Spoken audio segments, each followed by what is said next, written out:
In fact, this is where the hypocrisy is, where Biya has rigged elections all his life. He has killed his way to power and maintained himself to power. And the hypocrisy is somebody coming to tell us 8 years after we have lost more than 60,000 lives that we would have to submit to a certain referendum. He says he doesn't want to suggest any mechanism and doesn't necessarily give a clear framework of how a referendum can be implemented or established. Mr. President, it brings me to something very important, which has to do with the armed struggle. Because he said, unless we're willing to fight, and he says it with such sarcasm, to either discourage the people who are not willing to see more blood.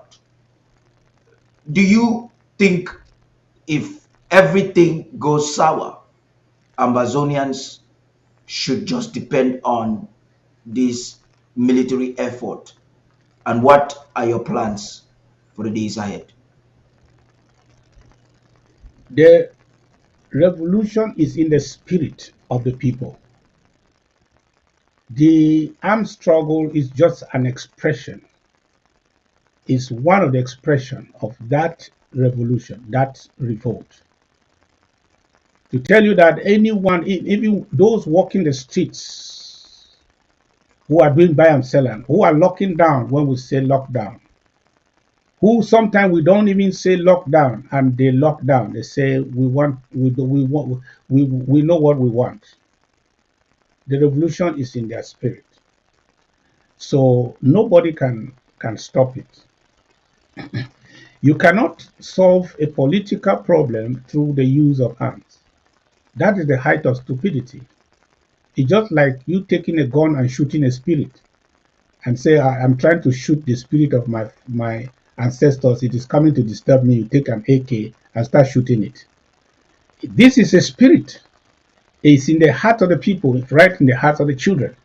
The truth is that those people who think that this problem can be resolved by just whatever it takes to silence the gun, the problem is solved, they don't like Cameroon.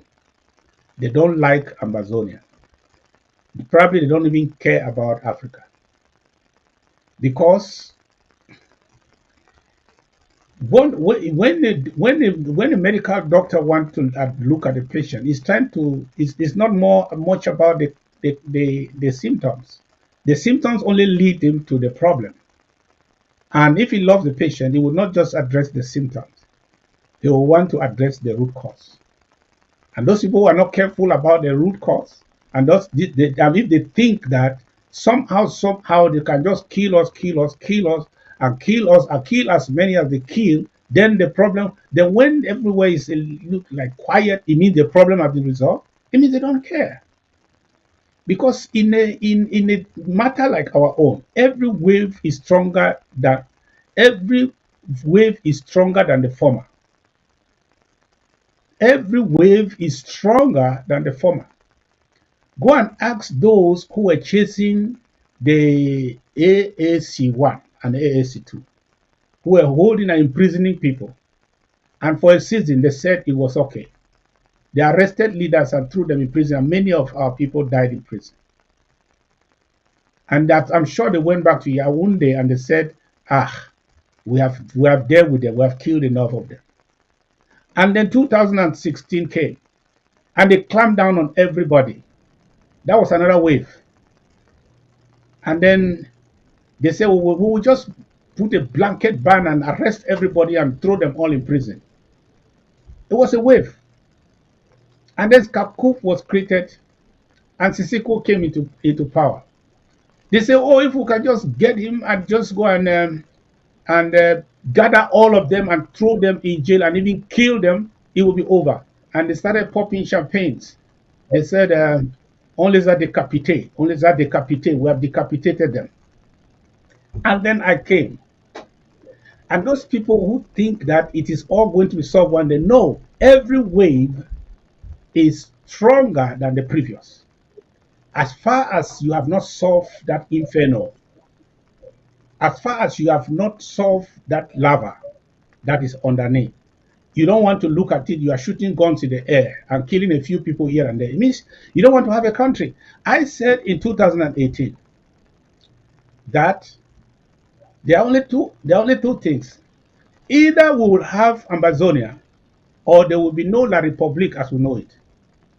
Well, it either we will have Amazonia and they will go and they will survive as a nation. They will grow in whatever system they know. We will remain a democratic nation and good neighbors. Or there will be no La Republic as you know it. If they like, they can try to go all around. That statement will come to pass, whether dead or alive. Because there is no country that can just fight a war continually. There's no country that can deal with an issue of constant, permanent insecurity in itself without the means. What are their resources? So, see, as I read a story today that their own minister is confessing that they are owing salaries. I mean, they are back in salaries. I was about Three coming to hundred. that. Even Okay. I'm yeah, just, I'm just, I'm just, it's just my thoughts because they are already look yeah, at they are already crumbling. If somebody tells you that they have what it takes to be fighting us and fighting us, as if they are the ones, we are the ones getting weaker, they are getting stronger. No, we don't have the kind of structures that they need to take care of.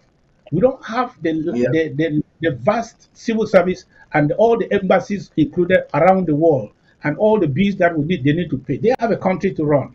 And when they have crumbled their own country with such by installing such level of insecurity, a problem that requires political solution, they refuse to solve it.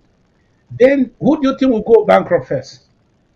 And bankruptcy, when a nation goes bankrupt, the next thing is that that nation will be a failed state because it cannot maintain its own institutions. And if somebody tell you that they have the capacity to do it, America could only be in Afghanistan for 20 years because Yeah, the deficit was crumbling the nation, and they yeah. decided to stop when they were spending already $1 billion a day. They said Obama came and said, "Stop! All of them come back here. It's not a matter of who win. We are sorry. We are coming back." La Republique don't even have the breath or the oxygen for you to tell me that they are going to fight us. Fight. If they chose to fight us, then they have also refused to have a nation. That's how it's going to be. Peace is less is And more is than war. I wouldn't mind to call you talk and do because I personally broadcast the speech. You were actually traveling for my trip to Boya, and we called you at the airport 2018, and you said if there is no Ambazonian, then there will be no La Republique to Cameroon for anyone. A few days later on, with the resources you were able to bring together, the ASC, if I'm not mistaken, and we saw the changes. We've seen how under your leadership there's been an evolution from strength to strength. You're always having a new idea. But we must face some facts, Mr. President. Since 2021, the movement and home front resistance has not been the same again. We've seen the military effort dwindling in certain counties. We understand the challenges you're facing within federal government and certain counties. We want to applaud your leadership and the leadership of Bui County, Manu, and other counties that are producing the results. When you look at all of this with the strategy you have at hand, what can you tell the people of Ambazonia to expect in the days ahead? Because the armed struggle seem to be one of our major anchor right now. Yeah, the thing is that let's face the fact. By 2017, 2018, when the armed conflict was prematurely launched by the misguided conduct of some of the so-called nationalists who put everything out there and made propaganda instead of preparation. And we found ourselves in it. From that moment, we had thousands upon thousands of people boys and girls. If we even had 100,000 guns, we would have put them all in hands. Many, many hands would have. It would have not been enough to arm the number of people we had. But these were actually glorified IDPs. They were not fighters. Even though Atangaji, La République du Cameroon, reading from their book of the Makrizar, they decided to be killing them. Remember, they went to Bali, they went to many places where they slaughtered 40 people and put them on fire. And in those days, they slaughter people, they don't even have anything. These were just, I call them glorified IDPs, people who were scared for their lives. They were trying to go and hide. They fought, they tried to hide among those other guys who are courageous, who say, no, enough is enough. You'll find a crowd of about 500 people, they just have about 3 or 4 game guns. So how do you call that? Soldiers? How do you call that? Fighters? No. There are people who will go at night and take a stone and shoot at a policeman who had all an AK-47. That's what we have. What people were courageous, who were IDPs, who were displaced when the burning started, especially in Manu. The burning started all over the place. There were so many that were actually IDPs. IDPs who decided to join some form of resistance because some of them were promised certain things and they were just unhappy because their children and their parents and others, brothers were killed and shot, and they decided, no, enough is enough. That was a spontaneous move. But for us, the preparation took place in the kitchen. We actually we got into the kitchen before the preparation started. So we had no time to prepare. We started getting prepared within when the struggle has already been launched. So today we have what we crave to have 4 years ago, 5 years ago. That's what we have now. Mm. We have what I can say that if you hear that 20 Amazonian fighters are here, be very sure that there are at least 18 to 20 AKs that are waiting for you there. But in those days, when you told a republic that I saw them up there, they are just going as if they are going to take out some mosquitoes. And they will get there, they will see a crowd of people, just shoot them like game, kill about 15, 16, 17, 20 people, and they come back and this. And when, in order to avoid the stigma in the international community, they had guns that they were carrying they had game guns that they were carrying in their cars, in their armor cars. They'll go and place them on top of them, place those game guns and snap pictures. They were the ones distributing those pictures out, just to give the impression that they were killing fighters. But Yeah. those were no fighters. Today we have fighters. I can tell you that. They know that.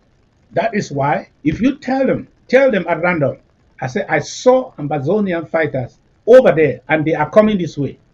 90% of the time they will disappear because they know that true soldiers are coming. So this what we have now is what it takes to liberate a people. It's not a group of people who are just frustrated, and unhappy, and angry, and just want to run away or hide. No, we have people who are in charge of their territories, and that is what has happened. People are not trying to analyze the state of the country at this time. They are only Yeah. waiting for. You see, when the Republic changes their strategy, we have to change ours. Do you see that they don't come again en masse and say, where are they? You think they don't know where our people are? They know. Let them come during the day, banter to banter. They don't do that. They now look for black legs, pay them money, Yeah. and then they wait so that they will give the information that I saw the person passing here, and then they will go and trap the person and kill one man at a time. That's what they do. That's what they do. They have become the gorillas today because they have changed strategy. We are changing strategy a lot. Our boys At times you will not hear any movement. The next day you just hear that 3 La Republic are down. They don't go again to the road and shoot. Two of them who have the guns shoot. Who said and they? Who said and they? You don't hear that again. For us in the social media, those are the things that provided the feeds. When you see them come out on the road and say, "Who said and they?" Go, go, go. Let them come. Let them. Where then they? Shoot, shoot, and say, and then they run back. Before say, "Yeah, the fight is moving on." Now you don't hear who said and they. You only hear that 3, 4, 5 are down. That's what we have. And to tell you, there is nothing that Republic the Cameroon can do to stop this if we don't go to the table and do what they have refused to do since the United Nations in 1961. If they are not ready to sit down and discuss so that we find the terms of separation and good neighborliness of living together, of separating and living together in good neighborliness, then we have come, Amazonia, I mean, our resistance have come to stay. That somebody is bleeding more than us, and it's La Republique. Go and ask their treasury. Go and ask their political infrastructure. They are bleeding. And no country without reserves, without even printing their own money, can survive such a hole in their pockets for any time long.